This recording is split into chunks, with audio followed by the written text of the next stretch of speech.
Hello,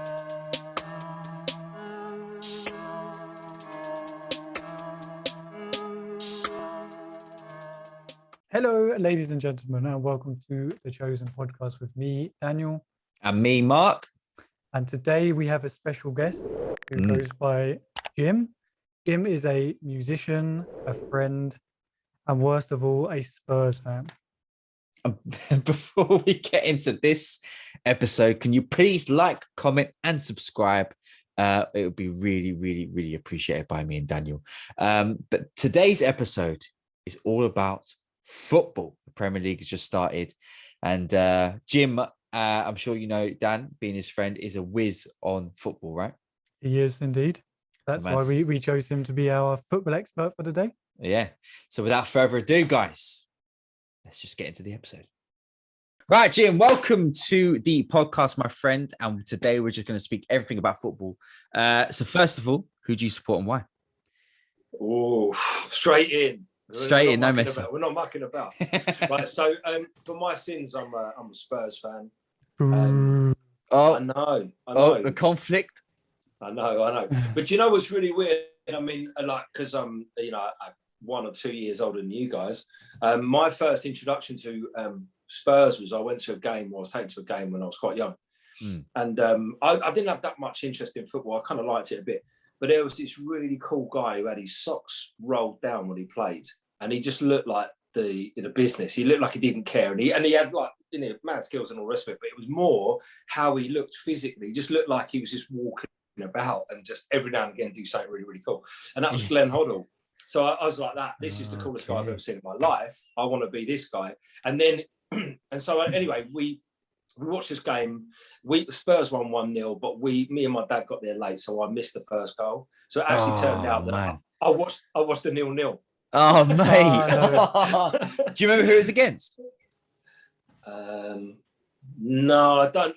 But the one thing I do remember, I'm off the Queen's Park Estate in Paddington originally, so all my family, and so they're all QPR fans. Oh, okay. And on the same day we played this game, QPR beat Northampton Town 7-1. So I think if I'd gone to that game, then nail on. Yeah. So and imagine that kind of misery. Yeah. True. Up and down. Good club, though. Good club, QPR. I mean, Spurs haven't done much better, though, Jim, have they, to be honest? So. Just leave it there. There's been some great statistics knocking about. The one I liked is that I think a few weeks ago it had been 44,000 days, I think it was, since Spurs last won the league. Oh God! No, sorry, I'll take it back. It's 44,000 days since the Victorian era, and it was 22,000 days since Spurs last won the league. So the day after that happened, we were actually closer to the Victorian era in terms of years than we were to winning a. I used to be the poor bugger that worked that out. That's Well, listen, football is never short of anoraks, though, is it? There's always people who work that stuff out. Very good point. This is actually quite interesting, right? I actually started as a Millwall fan. Never. Yeah, because stepfather and whatever, but it was basically that. My first game was 0-0 against Gillingham. I think I was about 7 or 8-ish. Come on, Jules. And it actually went to golden goal. Jim, I have told you this before, Jim. So can you remember? I remember this. Do you remember who the goal scorer was? You'll know him as well, Mark. Played for Australian. Played for Everton. You would know straight away. I can see him. Millwall legend. Yeah. Oh, what's his name? He had a long stint at Everton, right? Yeah. For a decent amount of time, and he also scored. I think he scored like 2 or 3 goals in the World Cup as well. Yeah, and looked quite good. Oh, I can't remember his name. Go on, what's his name? Tim Cahill. Oh, yeah. So that was actually my first game, and you can imagine when I was 7, he would have just started probably. He wouldn't have been that. He's only not long retired, is he? A few years. Well, yeah, if that really, this guy, him. Yeah. Him. That's him. Yeah, I remember him. He was So- good. He was a good player, mind you. Decent, was- yeah. Yeah, very Yeah. good. Done really well for Everton. So, Mark, who do you support? So, obviously, I mean, it's going to be very obvious because of my accent, but I'm a Manchester United fan. So, I'm sorry, this whole thing's off. yeah. Reason being, right? Do you know, it's funny. Reason being is that, again, when I was younger, obviously we all get introduced to football by our dads and stepdads, the like. But I started to watch Match of the Day quite early with my dad, and United was always the ones I sort of was drawn to, probably because they kept winning. Do you know? Yeah. But then ever since then I sort of, it was a red kit. Like I liked red when I was younger, and just sort of then grew to sort of learn about the game more, about the players, and ever since then been a United fan. But I mean, I'm not like a diehard fan, like, oh, they've got to win every week. I was my week's ruined type thing. But I do like it sort of when I hear them, if they're winning. If they're losing, I don't, oh, yeah, no. I'm sort of like that with football now. I have this like love-hate relationship at the moment, especially with the team as well. So do you find, Mark, that there's an extra pressure when you've got a team that's been so successful in a couple of different areas, that it's almost kind of worse in some ways, because then when you do have a bit of a bad run or a couple of years without a trophy, it's like everyone's really kind of down and it's blah, blah. Whereas Spurs, we're kind of a bit like, oh, yeah. So used to it. That's what I was. That's when Ferguson left and we started dropping, because of what the name that Man United holds, not only in England but the whole world. That pressure was huge, and it kind of exaggerated the loss and the loss of success even more so, as you said, because it holds such a weight, doesn't it? And once you start even just losing a couple of games in a row, it's like it's the worst thing possible as a fan as well. Do you know? I agree with you on that one. Totally agree. So I do realize I kind of said I supported Millwall and then just didn't go any further. So that's the point. Yeah. So no, I am actually an Arsenal fan, and the reason now I'm an Arsenal fan is for whatever reason that person disappeared, so I had to pick a new team. And I watched the Arsenal Liverpool 2001 FA Cup final, and I went to pick a team, right? And I said whoever loses, I will support, and Arsenal lost. No, is that that's 100% true. So if Liverpool had lost, I would have been a Liverpool fan. That game is emblazoned on my mind. I think I told you before, because I was down the pub with a really good friend of mine who's a Liverpool fan, and I had a bet that that basically Liverpool were going to win 2-1, and Mike Lowen was going to score the first goal. And if you remember, Freddie Ljungberg scored the first goal, but Liverpool won 2-1, and Mike Lowen scored the other two goals.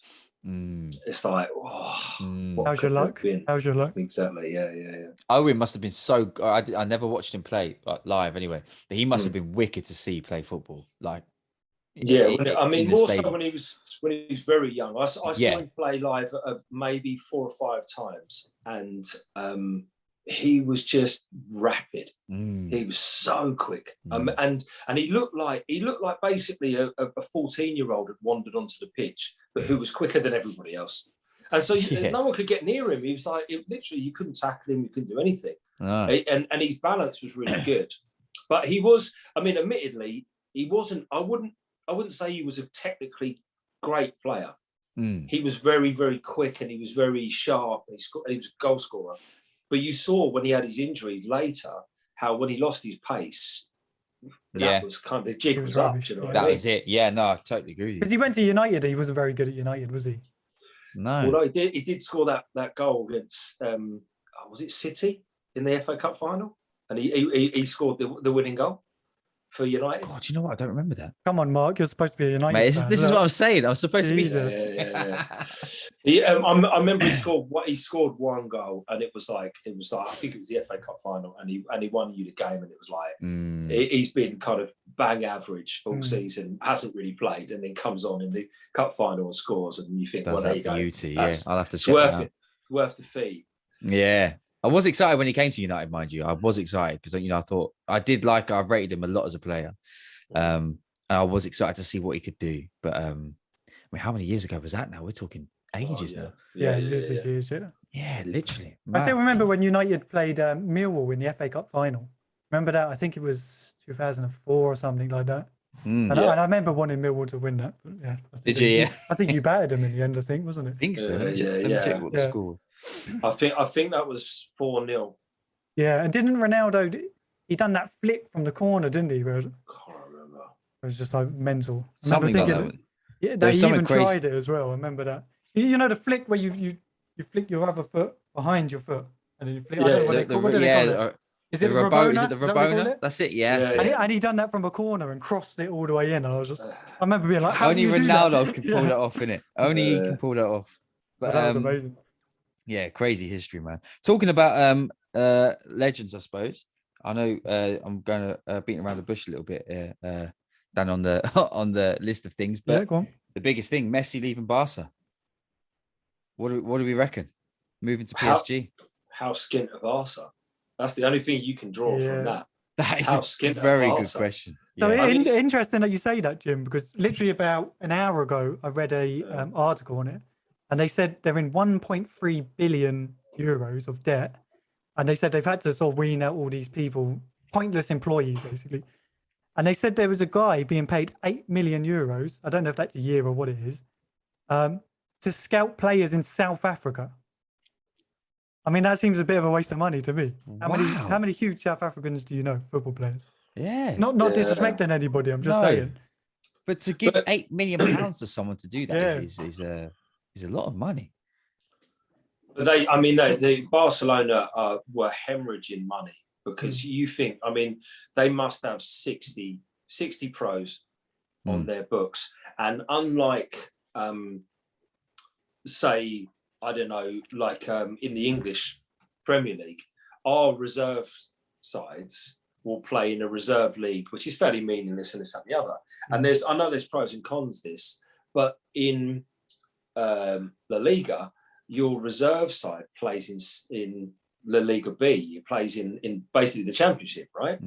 So you've got competitive players who are basically playing competitive games and want to be paid properly, rather than players that you go, they're on the fringe, we're working them out of the club or blah, blah, blah. So you've got 60 professionals and probably nearly every one of them thinks they're good enough to play. So and you bought them in on good money. So, it's just a bad financial model, isn't it? It really is, yeah. Because how do they get through the financial fair play as well? How can you be 1.3 billion in debt? It doesn't make any sense.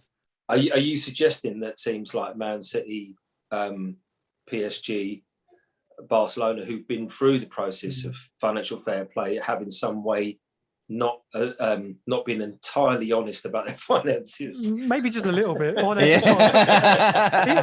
they've just got a very good accountant. And I do know a guy in Wembley if they need any help. The financial fair play model, really, let's be honest with you, it was set up by UEFA to stop English clubs really dominating Europe because we were paying the most amount of money in the Premier League. But it kind of hasn't backfired on the Premier League. It's backfired on La Liga and Serie A, really, because you look, the big clubs, the AC Milans, the Juventus, they're equally skint. It just hasn't worked out for Spanish and Italian football financial fair play because it's completely their model since the 80s has been to buy the best foreign talent on the most amount of money. Yeah.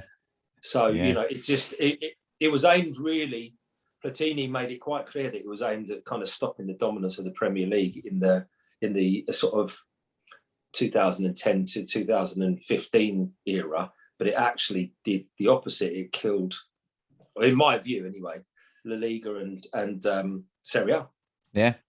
If you think obviously Messi left, what was he on? $1 million a week or something he was on, wasn't he? Something just ridiculous. Man. Yeah. And even with him gone, they still can't afford to register Aguero or Depay, can they? Depay, I don't know how you say. That's how skint must they be? Yeah, that's proper skint. That's mad. Yeah, that's like. He went for because Messi went for 100 million, right? Is it 100 million? No, Messi went for free. Nish. Oh, he went for free. Yeah. Oh, who went for? No, was it Grealish went for 100 million? Grealish, Yes. That's the one. I Yeah, was going to sorry, I say, get mixed up. I'm starting to think Yeah. whether you're a football fan here, Mark. You know, Mate, listen, this is why Jim's on, mate. Yeah. This is why he's on. No, so it's good that you mentioned that because Grealish, right? I've got a couple of points that I wrote down. Do we think he's overrated starting off? To understand the answer, you'd have to understand the question, wouldn't you? So, do I think he's overrated? Well, it depends what the rating system you're using is. Do I think he's worth 100 million? No one is. Do I think he's worth 100 million? So then what does that make? I don't know, Ronaldo or whoever your top players are. Then as a comparable thing, no. But if you're worth what two people or one person is prepared to pay for you. So he signed a contract, I think last year, a 4-year deal, maybe a 5-year. Yeah, I think it was deal. last year. Yeah. Right. So he's not going to go cheap. There's no pressure on Villa to sell him in that way. So that's not good news if you're a buyer. So that's put some money on it. Man City are known to have loads of money, so everyone's going to put their price up to Man City because they go, well, they've got the money. It's not like they can't afford it. Yeah. So I think that's a bit of an anomaly, really. I think that's just something. It's just particular to his case. I don't think if all bets were off and everyone had the same amount of money, would Juve buy him? Would Barca buy him? Would he go to Real Madrid? Would he go to United? Probably not. Probably not. Yeah, I think if I was to take money out of the equation and just base it pure on talent, I mean the kid can play football. Don't get me wrong, but I would probably say by talent, I think he would be overrated. I think. I mean, he's great. He's obviously he deserves to be where he is with his talent, but for this uproar about Grealish, everyone was like craving him in the Euros, and I didn't quite understand why at first, and even when he came on, it still didn't sort of justify that for me, you know, in the way he played. So when he went for 100 million, that blew my mind. Because I'm just looking now, right? Mbappe went to PSG for 120 million. Is Jack Grealish literally worth 20 million less? Yeah, but this is what I'm saying. They're the comparisons that I find difficult to kind of draw, because you're not comparing apples and oranges, because there's lots of other factors.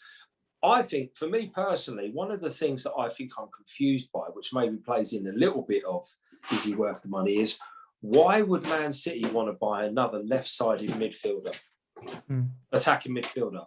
What exactly is it that they think that they didn't have in, you know, Bernardo Silva? Yeah, exactly. and everybody else. Yeah. I mean, that's what I find bizarre.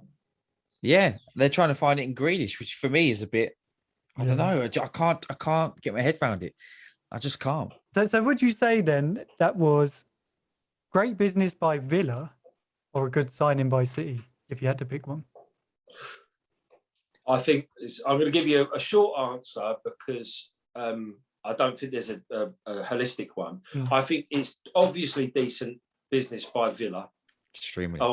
Although, you know, they didn't do very well on the weekend, so time will tell. If they get relegated, then it's going to be a terrible business. Yeah, then that would be because everyone will say it's because they sold Grealish, right?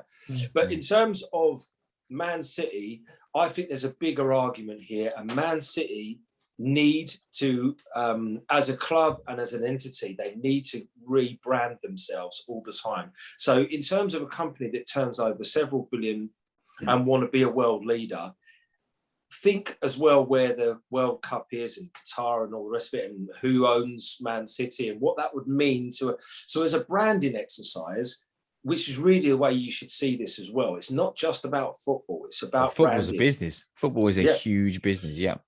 So they're going to make coin out of that 100 million, right? Because he's going to be on every poster in Qatar and all those things. It's another endorsement for them. It's a marquee signing in the Premier League, which gives them even more status. But in terms of, is it a good practical nuts and bolts? Is he going to improve the team? I struggle to understand how. I have to agree. I don't disagree with that at all.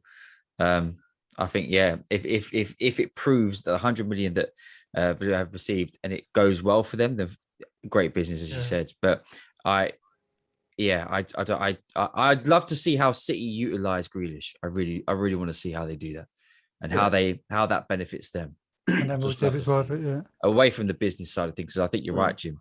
I think you've nailed it on the head there. But yeah, aside from that, I'd love to see how they use it. And you know. Well, I lived. You guys all remember it, but I lived very much through the peak of the Galacticos at Real Madrid. And if you look at that period of time, they didn't win very much. But in terms of the brand, they went from a big club to the biggest club in the world, Real Madrid. So, you know, that's as a branding exercise, the commercial director got a pat on the back and that was fine. But in terms of, and did you really need Roberto Carlos, Figo and all those players? Did you need to buy all those players at the time? Top money, top wages? No. Did they improve your side? Probably not. You could probably put out half that side and still win La Liga. But in terms of where they went from being number 5 or 6 in the world in terms of revenue to number 1. So if that's your point, then Jack Grealish was a good signing. Yeah.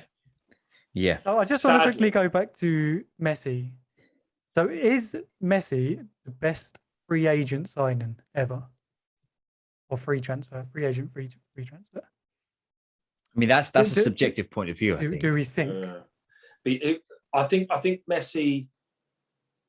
How old's Messi now? 32? 32, I think, yeah. Yeah. 32, 33, something like that. Let me double check that. I'll fact check that now. It's still value, though, isn't it? I mean, you know, you've got to pay a buckload of 34. wages. 34. 34, okay. He's older than before. So you're going to get 2 years out of him, maybe. And then he'll probably disappear off to the MLS or Qatar or something like that, right? So for a 2-year project, I think it's got to be up there with some of them. I mean, in terms of, you know, what he can do single-handedly to win you a game in the Champions League is ridiculous.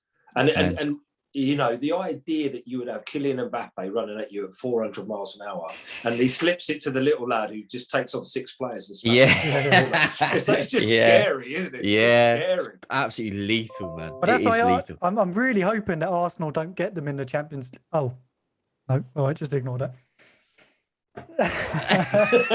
All right, fair enough. I just had to click that then. I was like, all right. That was it. That was my attempt at a joke that Arsenal can't get Champions League. Okay, cool. Let's just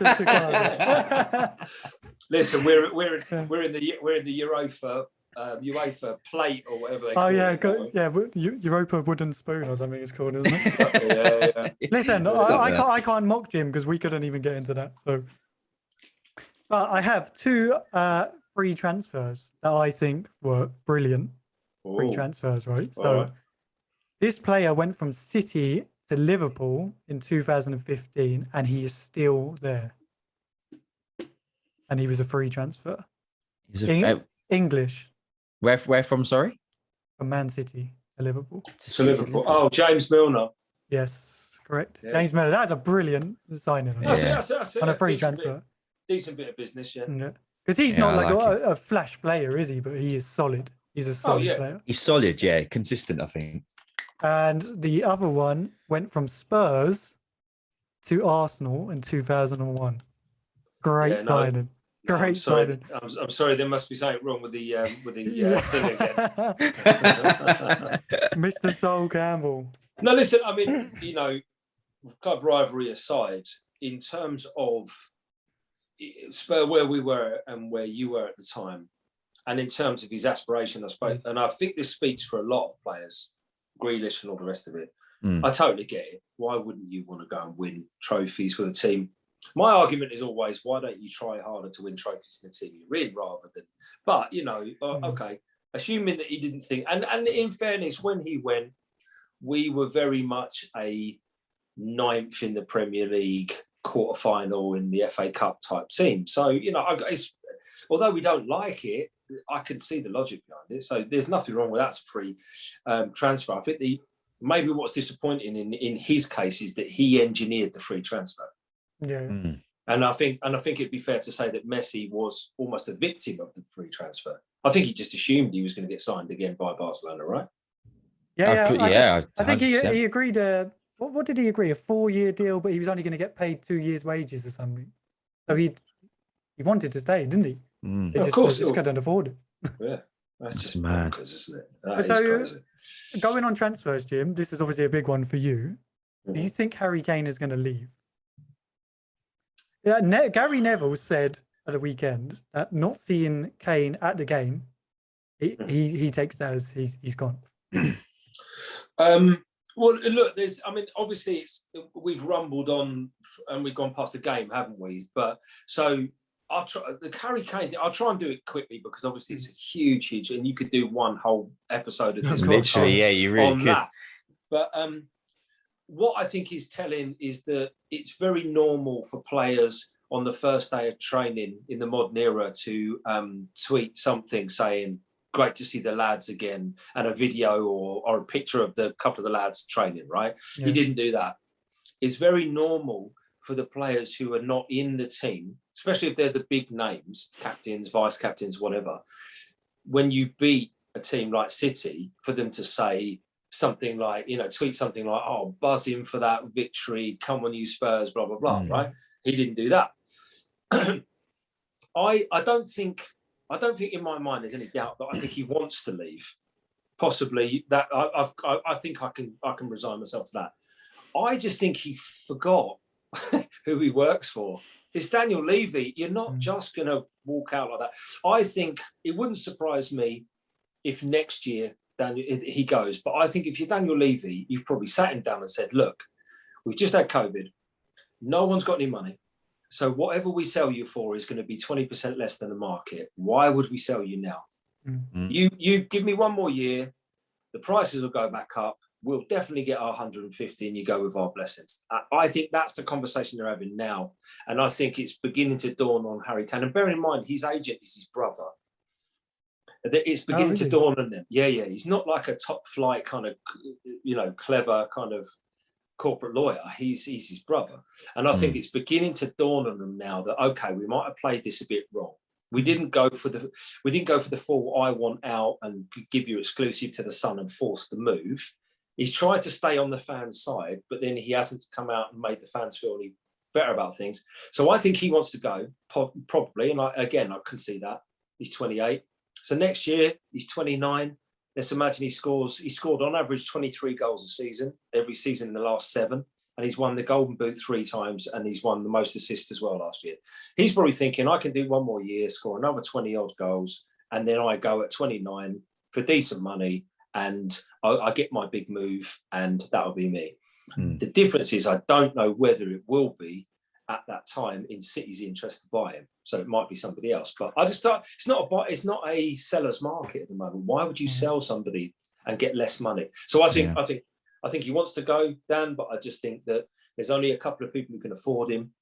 And Daniel Levy, I think Alex Ferguson describes doing business with Daniel Levy as more painful than his heart attack. Really? Yeah. He did in his autobiography. So, I think that's what's happened. The reality is that Kane tried to make a bit of a force for a move, but didn't really. If you're going to do it, you've got to really be a stroppy kid and get thrown out. Yeah. Do you reckon that was an ego thing? I just think he didn't want to do that. I think I think he genuinely has an affection for Spurs, and he got caught between 2 stools. He didn't want to, really annoy the fans and kind of stick 2 fingers up and be a brat about it, which probably would have got him his move. And at the same time, he probably does want to go. So I think he got stuck with this kind of lukewarm. I mean, it's notable that he hasn't said anything. This is all speculation. But I think, what do you think from the outside? I mean, I'm a Spurs fan, so I'm more invested. What do you think from the outside? I think it appears that he wants to leave, doesn't it? Everything points to it. Yeah, that he wants to leave. I think so. I don't think Can City afford him. Now they've just spent 100 million on Grealish. They're trying to say they made 60 million, so they've only spent 40 and all this sort of rubbish. But surely Kane costs more than 100 million as well. He's better than Grealish. I think when your club is owned by part of the royal family who have the 8th, or not, I think it's higher than that, 5th largest natural oil deposits in the world, I think you've got the beginnings of the idea of how to raise a few quid. I mean, I don't think they're going down the sofa looking for the odd pound. Yeah. No, yeah. So Selling off some assets to try and buy him. exactly. I mean, like, you know, you look at the players that they've got. I mean, some of the players that like Mendy. I mean, he got bought for a lot of money, and he just looks bang average. I don't think the money's the deciding factor. I think the deciding factor is whether they think that they can monetize it, or it will greatly improve the side. And I think unless you haven't been watching football for the last 7 years, you need a striker, he's your guy. Harry Kane improves any team he goes to. Right. In theory, and I don't like to say that because he's a Spurs player, but yeah, he does. Yeah, but I mean, let's be honest. I mean, I think if you buy him, he improves you. I think if you buy Lewandowski, he improves you. Yeah. I think if you buy, one or two other players around the world, they improve you instantly. Maybe some of them had their best days as well. Remember, there's a lot of older players, Modric, Ronaldo, Messi. They're all getting older, and the young ones, there is not as many of them coming through that you go, wow, they're world class. There's a few, but not as many as they used to be, though. That's for sure. No, I don't think it's a different era now, I believe. Anyway, different style. But do you think, staying on the conversation of Kane a bit, so he's 27 at the moment, isn't he? 28, I think. Oh, he's 28, right. So say for example, he's in the last, depending on obviously when he quits football, when he sort of, decides to stop. He's in the last third of his career, let's say. Do you reckon that he will be still as, like, the consistency that he's in now would still remain? Or do you reckon that he'll sort of maybe slightly die off a little bit? Or like these Ronaldos, the Modric's, they're obviously still quality and they're, of an age. Yeah. Do you reckon Kane will sort of be one of these players that will hold that? I think there's two deciding factors, and they're one for and one against. Let's deal with the 1-4 first. Kane's not quick, particularly. He's not particularly athletic in terms of, like, say, a Lukaku who uses his physicality. He's much more of a Lewandowski who uses his general kind of awareness of where the goal is and an all-round vision of the game. He sort of reminds me a bit of a kind of a perfected Teddy Sheringham. Like Teddy Sheringham was great, but like imagine him, but like just the next level up. Teddy Sheringham 2.0. So you can see everything around the pitch. He's got great vision, got great left foot, right foot, got good in the air. But he's not. Ronaldo is all about physicality. He's a real specimen, isn't he? Messi's about centre of balance and quick feet. Kane, if I was to put you on the spot, say, what's Kane? What makes Kane good? And it really. Go on. I was just to say you couldn't really sort of pinpoint, like you said. With Messi, you know what it is. With Ronaldo, you know what it is. Kane, yeah. It's his awareness. It's generally he knows where the goal is, and he knows where all of his teammates are, and it's that. So on the plus side, I don't think you lose that as much with age. It's not a depreciating factor as much as pace or as much as physicality. So I think I can see him being 32, 33. Look at Lewandowski, for example, and still be banging in. I mean, how many goals did Lewandowski get last year? For Bayern? Ridiculous. Yeah. Like, a lot. 600 goals or whatever it was. I mean, a lot, mental. Right. And Lewandowski, I mean, off the top of would you know, Dan, how old he is? He's got to be in his 30s. I can search, but he's going to be 30, yeah. So his goal. He's 32. There we go. 32. Yeah. And his goal return last year, I think he got about 60 goals, didn't he, or something in all? It was around that 63, was it? It was something like that, yeah. Right. Yeah. So that's for a 32-year-old. So that means that Kane's got 4 years, and he could match that in 4 years' time. I think that's the plus column. The negative column is that he's injury prone. And so and he's got a very suspect ankle, and it's gone a number of times. I can't tell you of a season where we've had Harry Kane for the whole season without one injury. So one more of those injuries, and the next one could be serious. Yeah, it's only a matter of time. So you can only break it or straight. You know what I mean? So many times, yeah. So many times. So in terms of his general kind of, I don't think he gets any worse with age. Up to a certain level, I don't think he loses very much out of his game. But, and this is, if I was an investor, if I was putting money down on Harry Kane, what I would be saying is get him in for the medical and find out exactly where we might be in 18 months' time. If that ankle ligament goes again, you know, and he wouldn't be the first top level footballer to retire through injury. So, you know, there's a lot of them. I mean, even in history, if you look at some of the greatest strikers, you know, Marco van Basten and players like that who retired through injury. They didn't retire, and they retired at 28, 30, that kind of age. Yeah. So, Oh. not a striker, but Ledley King, he retired through injury, didn't he? He's only got one. He retired from injury. He retired from training about 10 years before he actually retired. He was just ridiculous. He couldn't train. He couldn't train because his knee was so bad. But then he'd come on and be the best player in the park. Mad, isn't it? Crazy. I think with Harry Kane, I think you're right, but I think his game will just develop in a different way, and I kind of see it being like he'd be a great and he's just a game player, a game maker. Right? The way that some of the balls that he was making in the Euros was, for me, an insight on where he's going to be in the last third of his career. I personally don't think that he'll be banging many more goals, but his assist game is going to be crazy. I genuinely think that that's the direction that Kane's going to go in. I feel anyway, with age. I'm going to remind you said that at the end of the season when he's goals. 41 goals later. Jesus. Oh, that's the thing about recording things, isn't it? Yeah. So Jim, deadline day comes, right? And passes, and Harry Kane is still a Spurs player, right? Yeah. He then goes onto social media or whatever and says, "I never wanted to leave. I want to stay here. Blah blah blah." Do you believe him? Well, no, but I don't really see that as much. I don't think it's going to happen, but it's. I completely envisage a world on the 1st of September where we still have Harry Kane as a player. Okay. I think that's probably 70-30 nailed on that he will be our player. I would personally, I'd like it, seeing as he hasn't said anything, I'd like him just to come out and say, look, there was a lot of speculation. Yes, there was some conversations, but I'm a Spurs player now and I'm going to give all for Spurs. End the conversation.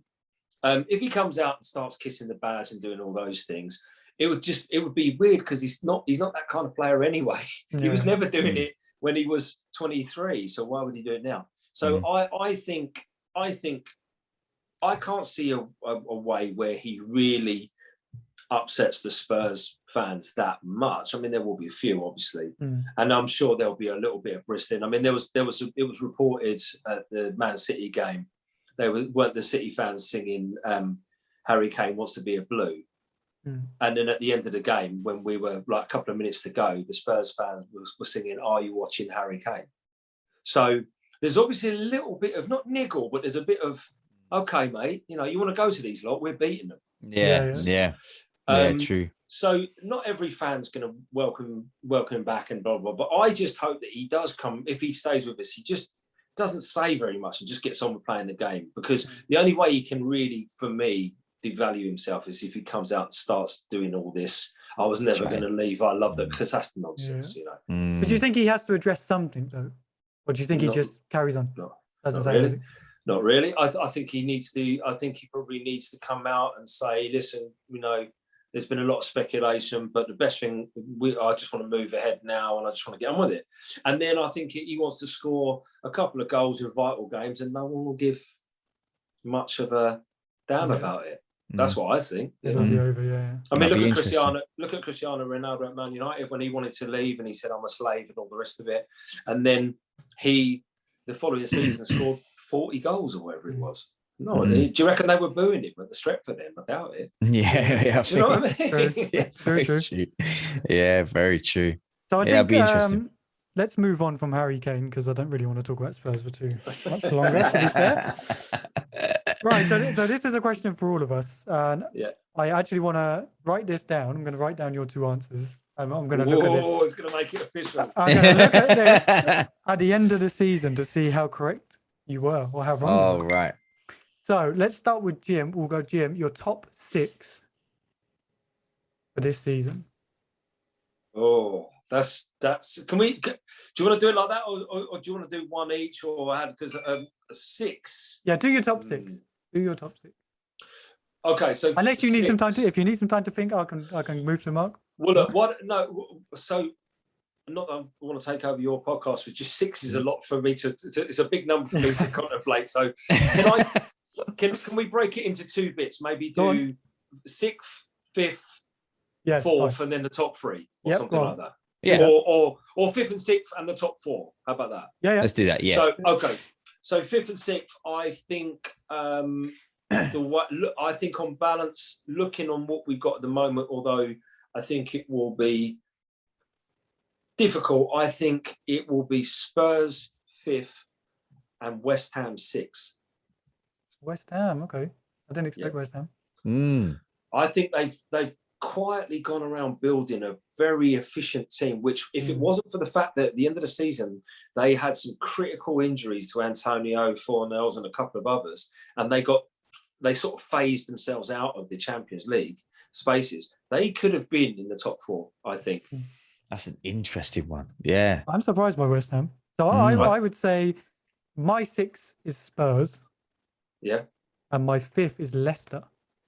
Okay. Because Leicester are up there now, aren't they?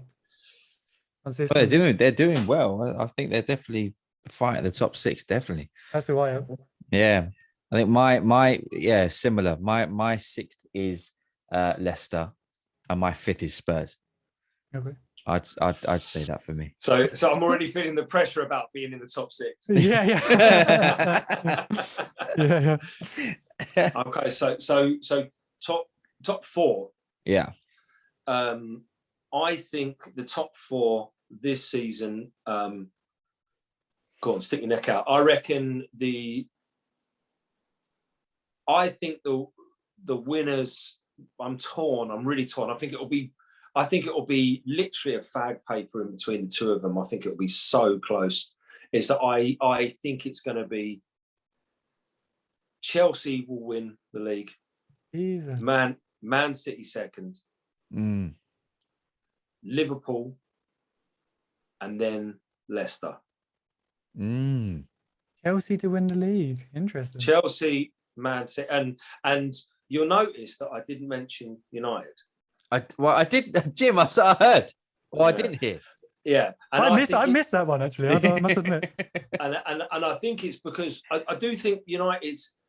This could all change. This could all hinge on one thing, and I think Ollie has got to win something or be challenging at Christmas, or I can genuinely see there start to be discontent. And I think anything like that, if they got rid of him and got in a new manager, could take the wheels off United totally.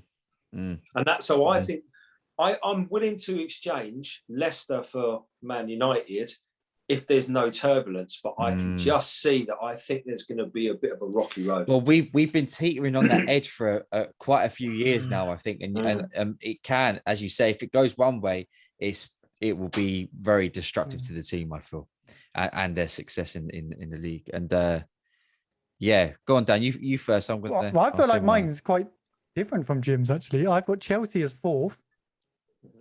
I have United as 3rd. Liverpool 2nd, and Arsenal. No, I mean Man City to win the league.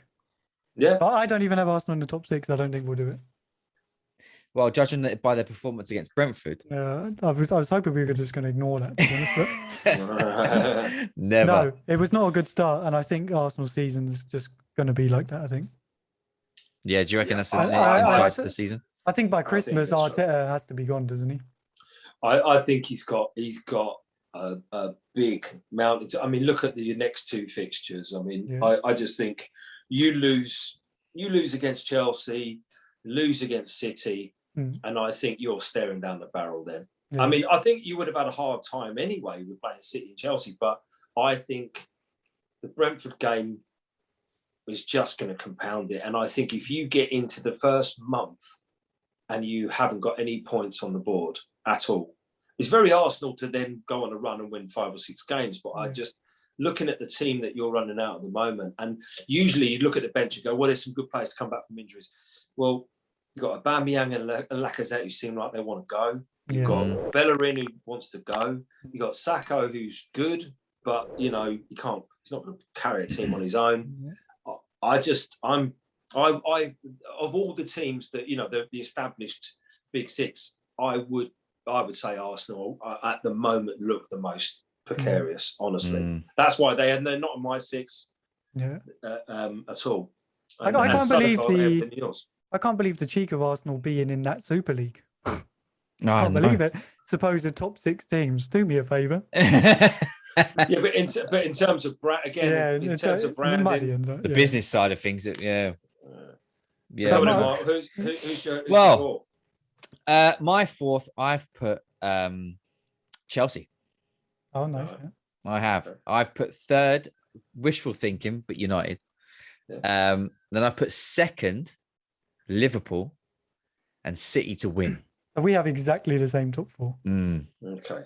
Yeah. But you can. I mean, look, I can't dispute what you're saying. I think there's total logic, and we're all sort of doing that a little bit, aren't we? Oh, yes, you know, there's early days in that, for sure. So, you know, one game into the Premier League, who's going to win it? I don't know, but I just think, you know, as my final kind of closing statements on that for the prosecution, I think I can see Chelsea doing something because they've got that thing that good championship winning teams have, that you look at the team that goes out and you think, Christ, I can't even name their best 11 because they've got 15, 16, 17 players that are good.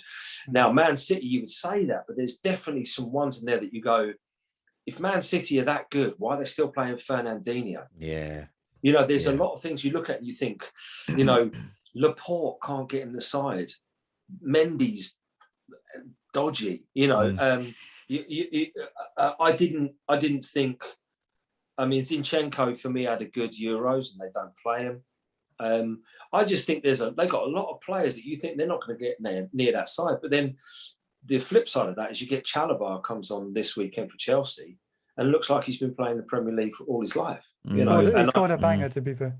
And to be fair, that's without Chilwell, Havertz. None of those players played. Havertz might have come off the bench, I think, at the end. But I just think, I look at them and I think, this is the first time I've looked at Chelsea side and think, you've got the best squad in the Premier League. And they just got Lukaku as well, which is a great. And that's what I'm saying. And now he's back home, The one thing that you always thought with Chelsea in the last few years, they're going to go to Crystal Palace and they're going to draw or they're going to lose, right? And I can't see them doing that. If they got Lukaku, then they've got 25 goals. Simple as that. And I think that's the difference at the moment. I look at City and I think, with due respect to Spurs, I think we played well, but I think a good City side would have boxed us off easily. They would have seen what we were doing, counteracted it. They just didn't have an answer because they could not move the ball to anybody who could hold it up front. And I think, I look at Chelsea and I think, damn, they really have got that team. So, but like I say, I think United or Leicester for me are the ones that are due a banana skin. Brendan Rodgers has not got a great history of not messing things up after 2 or 3 years, because that's what usually happens. So I think going from the top to the bottom, who do you think is going to be relegated? Oh no, that's much more of a difficult one to call, especially when you have an opening weekend's game when Watford win handsomely and look good, and you think, well, they would have been somebody's favourite. I think Norwich don't. For me, I don't think Norwich have got enough goals in them. Pookie and all the rest of it, I can't see that. Their best player last year in the Championship was Oliver Skipp, who was our player on loan, who's now played for us on the weekend. I think they're going to struggle. I think Burnley have done an amazing job to stay where they are, but I think time's up for them. I think they've got an old squad. They've not bought any players again. Last year, when they lost Wood for a couple of weeks, they looked like they weren't going to score many goals. I don't think that's going to get any better. I think they're going to struggle. And I think the third team, I suppose, if you had to pick one and say, okay, who else could really kind of join that? I don't see the other two promoted sides being in much danger. I think Brentford will do okay, and I think Watford will do okay. So I think for me, if I was going to stick my neck out and say one team, Brighton or Newcastle. Newcastle. On Newcastle, okay. Because I think Newcastle, there's massive expectations on the club. And they flirted with it so many times being relegated, and they get away with it. But Steve Bruce is not your man to get you out of a relegation dogfight when he puts you in there. He can get you out with 6 games to go. But if it's, look at his record, when he's managed the side all year and gets you in the relegation, they end up getting relegated. Yeah. So what's your bottom 3, Jim? So are you going Newcastle 20th? No, I would say the bottom side, I think Norwich will be rock bottom. I think Burnley, and then I think Newcastle will get relegated on the last day. Oh, on the last day, okay. And it'll be between them and Brighton and maybe one or two of the others. A surprise one always comes about. Maybe Arsenal. Yeah. We probably will be. Yeah. Listen, I'm not going to bet against that. So I've gone with 20th Watford, 19th Norwich, and 18th is a little bit of a wild card, but Wolves. Okay. I think Wolves are going to struggle. You nicked their manager. It's a good manager. Yeah, a lot of older players as well. And I think I think some of the crown jewels with Wolves could be plundered as well. I can see Adama Traore last day of the transfer deadline, someone putting in some money for him. I don't see that they've got many. I don't know, Raul Jimenez, it's going to depend on him, isn't it? He's back from injury. Is he the same player? Don't know. Wow. It's a good shout. I like that. That's my 18th. Yeah. I would say for me, 20th is Norwich. I think likewise, I don't think they've got many goals in this season. And I just as soon as Daniel asked me this question, the first team I thought about was that gut feeling. My next one is Wolves. 19th Wolves. Okay. I did think that. And I have put Newcastle I have put Newcastle. There's just like you said, the facts, the stats are that they've been in relegation zone so many times and have been relegated. It's just a matter of time when it happens and it sort of stays there. Do you know what I mean? Yeah. So I it could be this season, who knows, but it's just something about Newcastle that I do not trust them being in the Premier League for too long. They just signed Joe Willock. All is saved. Mate. Hang on, let me cancel that one out. All is saved. They're going to win the league. But I mean, he scored. What was it, 6 and 8 or something at the end of the season? Yeah, he looked good. But I mean, this is always the acid test for me. If you look at Newcastle, how many Newcastle players get in a top half Premier League side? Not even top 6, top half. Yeah, and I would struggle. I mean, you'd probably take Darlow in goal, what would be a reserve keeper for most of the other sides, maybe. I think you would, Sam Maximan, I can imagine a team taking him, but I can't imagine a serious team taking him because he's too random and he doesn't train well and he's a bit of a problem in the dressing room by all accounts. And then you start looking around and going, Richie, would you have him? There's some very average, ordinary players. So John Joe Shelby's another example, isn't he? Great example. I mean, scores a couple of screamers every 2 years, and that's about it. Yeah. What does he really give you? Very true. Yeah. I think you're right. Wasn't he at Liverpool, John Joe Shelby? Yeah.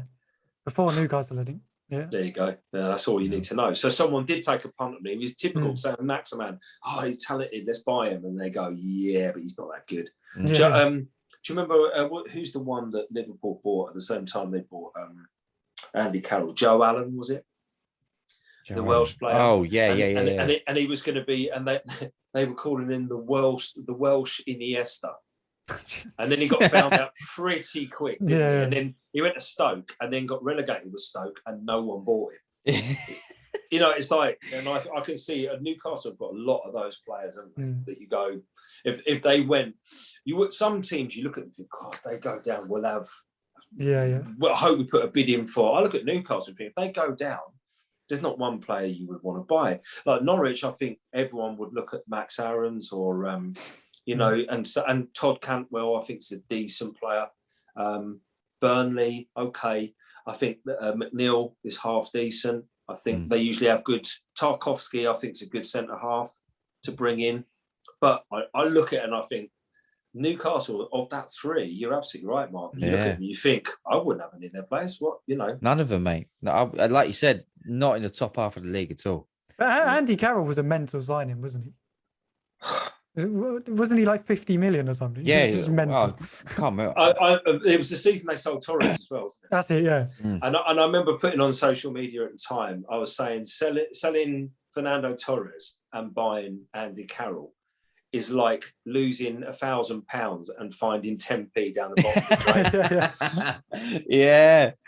That is so true. It's like, it's like, all right, we got something, but I'm not sure if it's what I wanted. And then it turns out that Fernando Torres was rubbish for Chelsea. So.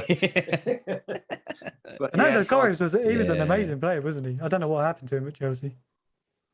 He was, he was brilliant. He's a Before that, great he was fantastic, man. I used to love watching him play. Injuries, maybe, I don't know, but it was something. Could be a factor. Just no one wants to play for Chelsea. Well, there was that. But if you remember as well, Torres, when they sold Torres, they bought Joe Allen, Liverpool, they bought Andy Carroll, and they bought Luis Suarez. I think with the same money. And you think, well, 1 out of 3 ain't bad. So they didn't get it totally wrong, but to be fair, I mean, we've all done it. I mean, Christ, I mean, we could do a podcast just on the worst players that your team has bought. Literally, I mean, Nicholas Bentner. Yeah, he was awful. That's all I have to say. Nicholas Bentner. although you do have some others. I mean, I used to like Pascal Segan. He wasn't particularly good as a centre half. I thought that wasn't sort of like going to change his season. Who was the guy? Who was the guy you had up front for a little while? I think he went to Crystal Palace for a while, and he looked like Jar Jar Binks out of Star Wars. Out of Star Wars. Yeah, he's like Shamak. Shamak. He was going to be the new Thierry Henry. Yeah, and he was rubbish. No, he's still better than Bentner though. Yeah. No, there was. I mean, and obviously, in terms of Mark, Jemba, so bad they named him twice. That was one of the ones. He was awful. Yeah, he was awful, man. Eric Jemba. He wasn't great. I didn't like him. I remember you bought a few around about that time, but then that's what I'm saying. That's the fun of the transfer window, isn't it? Is that you always buy a player and I think Bill Shankly said it's not the disappointment that kills you, it's the hope. Yeah, it's absolutely true. You it. buy a player and you think this is the guy, and it turns out to be it's that gamble, isn't it? Rubbish. It's like when Arsenal signed Mikael Silvestre from United. Oh man, just the most pointless signing. Yeah, that was. So what are you doing? Yeah, you did have a history, and also the other thing I always used to like about Arsenal is that you always had an ability as well to sell good young players just as they were going to be good. And you got rid of them. Yeah, they're on that point. Yeah, and I always just think I don't know why you've done that. Like, there's a number of players that you look at Arsenal and you think, that went on to be better players. I mean, maybe at Spurs it's a bit easier to see because we were a bit more of a feeder club, but you were a top 4 club that was winning stuff, and you were selling some of your better players. And I was thinking, I don't get that. I mean, when you're selling, Rosicky was a great player for you, and he was still on the books for ages. But you had who was the guy? God, this is great radio, isn't it? Great podcast. Who was the guy who you sold? Oh God, it will come to me. He went to Man City because he wanted to win things. Another player who wanted to win things. Nasri. Sami Nasri. And you sold him just as he was going to be a good player. I mean, the fact that then he turned out to be an absolute loose cannon was secondary. But you kind of got a bit of history of doing that, of getting players. And Wenger didn't really believe in youth as much, did he? So, you know, a lot of young players slipped through the net at Arsenal. It's difficult, I suppose, to be too critical about Man United because Man United had so many good purchases because they could buy from the top table. You didn't quite, you know, it wasn't often that you bought a player at Man United that everyone went, who's that? Most yeah, often exactly. You bought a player that had some pedigree. I mean, you know, even, you know, Ibrahimovic, Cavani, these kind of players, you think, oh, that can't work out. And they come and you think they're just brilliant still. And, you know, it's because you can afford their wages. You can afford to invite them to. Well, that's it. They had the money to do so, I think. And I think it's personally in the transfers that I've seen throughout the years, I think like you said, I've never seen a player and gone, what is that about? It's more about that is he going to work? Is that going to fit for the team? It's not about him as an individual. Is he going to fit with United?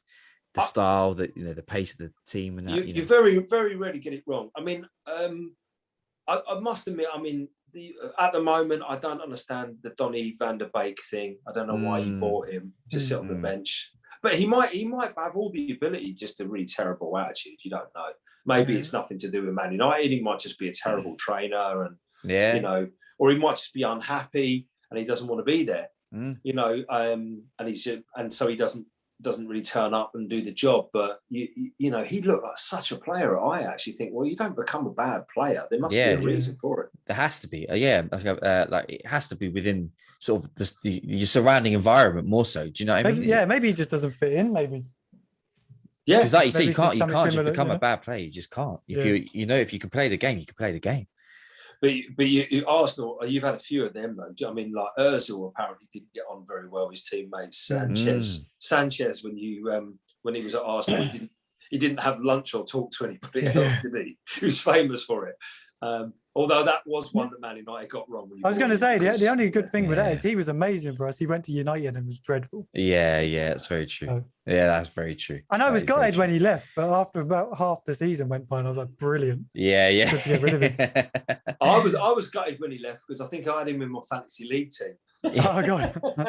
As an Arsenal player, and then he went to United. He's like, and he just sat on the bench, and you kept thinking, because you know yourself, lads, the worst thing in a fantasy league team is to have a brilliant player who's not playing. Not playing. You're like, come on, he's this week, and you keep him in for 8 weeks too long. Yeah, he's like, he's got to be good sooner or later. Yeah. Cost you so many points. But when I put Lukaku in my team this week and made him captain, wasn't even on the bench. I mean, I should have really sort of.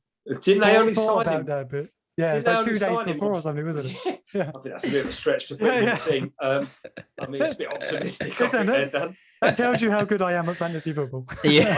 I think that says more about you than it does Lukaku. Yeah. I don't disagree with that. I don't disagree. That is funny. Right, so Mark, do you want to end? Yeah, guys. Well, so that was it. Yeah. Well, Jim, thank you for your knowledge of football first and foremost, man. It's been a very good chat. Now, to end this episode, we do a thing called True or False Headlines, right? And if you're not familiar with it, and the people that are listening and watching, if they're not, I'll repeat what it's about. I have 8 headlines here. Now, some are real and some are fake. I'll read them to you, and you guys, you're against each other in this case. You have to guess whether they are fake or real. Okay. And I will write this down. I'll write on my phone. The scores, and we'll go at the end. Now, there is a forfeit for this, Dan, for you especially, because if you lose, we'll have to come up with a forfeit for you. I haven't thought of that just yet, but I will. Anyway, number 1.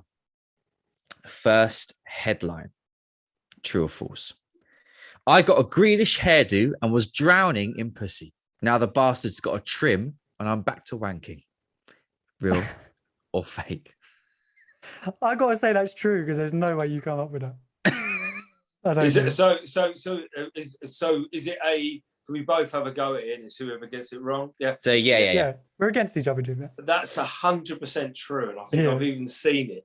Okay. It's and isn't very the guy true. like isn't the guy like in his sort of like late 40s, early 50s or something? Just holding a pint like that, like. That's got to be like a Daily Star sort of headline, isn't it? Yeah. And his name's like Trevor something. Yeah. Trevor Jones of Nuneaton said, "I can't." When I read that, I life. thought there is no way someone has actually printed this, surely. But yes, it's true. 1-1. Next one. USA win 1-1. Oh, USA win 1-1. Oh, see, that's very American thing to say. I'm going to say true. On that, I'm going to say it's so on the nose that I'm going to go out on a limb just to try and wrangle a point. I'm going to say it's false because I think it's pretty much true. But I've got to get my point somewhere. Well, it is in fact true. Yes, it is true. Yes, I was a bit baffled at how they can put that down, but it's very true. That sounds like a mistake, doesn't it? Maybe just someone's writing a story, doesn't know anything about football. Maybe, I don't know. Could be. Number 3, FA Cup opener delayed because of lack of spare footballs for ball boys. Yeah, false. I don't think you can. Sure. I'm gonna go true. Ooh. No, all locked in? Yeah, locked in. I go false. Are you sure, Dan? Yeah. I'm perfectly sure. All right. Yeah, sorry, Jim, it's false, mate. But you got a punt. There's no way I'm going to say the same thing as you now. I've got to go opposite you every time. Yeah, just in case. Next one. Right. So VAR out of sight. As in VAR. So VAR out of sight. True or false? I'd say that's true. I think it's true, but just so we're not always saying the same, I'll say false. I think it's probably true. So it is true. It is true. Yeah. Let me just write that down. Very clever play on words, but there you are. Okay. Next one. Harry Kane states, Wayne's England top goal scorer title is easy work. False. I don't think he's that cocky. No, I'd say that's false. I'm not going to give the points away. That is indeed false. Yep. Yeah. That is indeed false.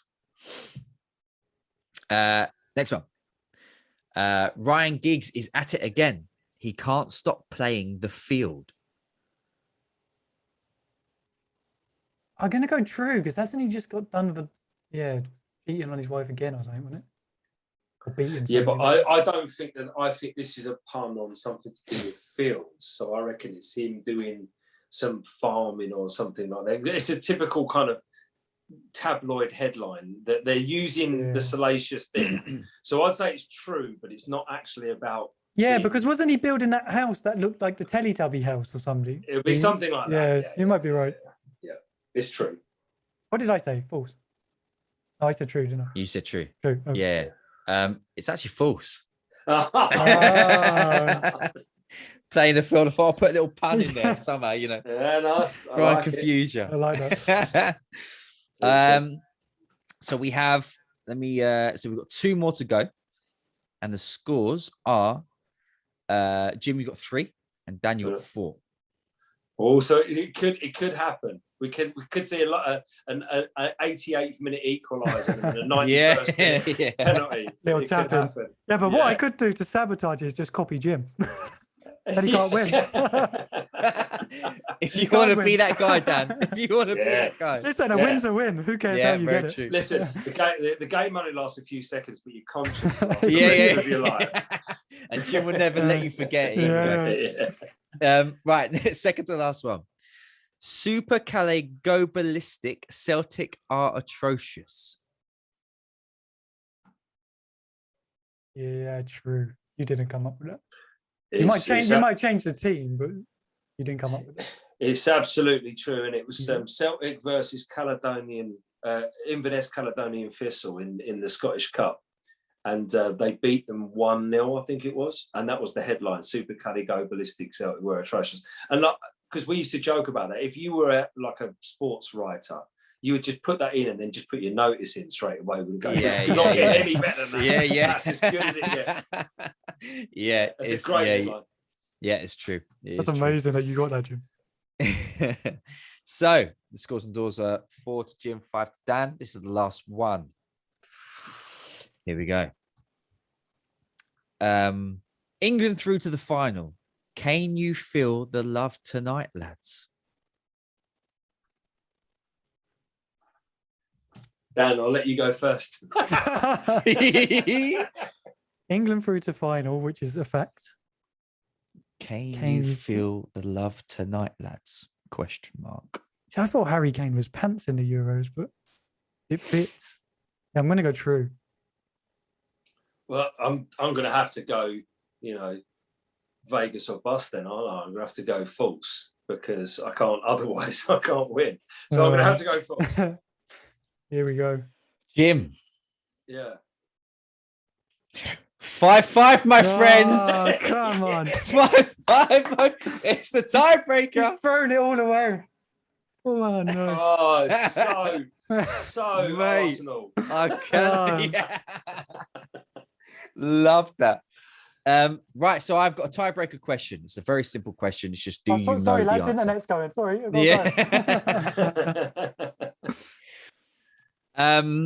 In the 5-1 smashing from United against Leeds the other day, how many assists did Pogba get? 4. Yeah, I think it was. I remember hearing it on Match of Day. Sorry, I'm going to have to agree and say 4. Sorry, mate. It is 4. Now, hang on. Someone needs to win. So just hold your horses. Speak amongst yourselves. I'm going to get another question. Yeah, quite right. We weren't quite prepared for a tiebreak, Jim, as you I can know. tell.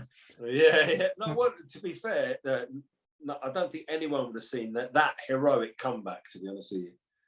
The greatest comeback since Lazarus. That will go down in YouTube Chosen Podcast history, I think. No, that right, is so sure. Let's not big him up too much, yeah? Yeah. Calm down. So, Mark, this is down to you. Yes. Hang on. I have a question in mind. I just need to find the answer. Well, that would help. Right. Again, might be a very simple question, but it's whether or not you know the fact. So, Brazil, how many times have they won the World Cup?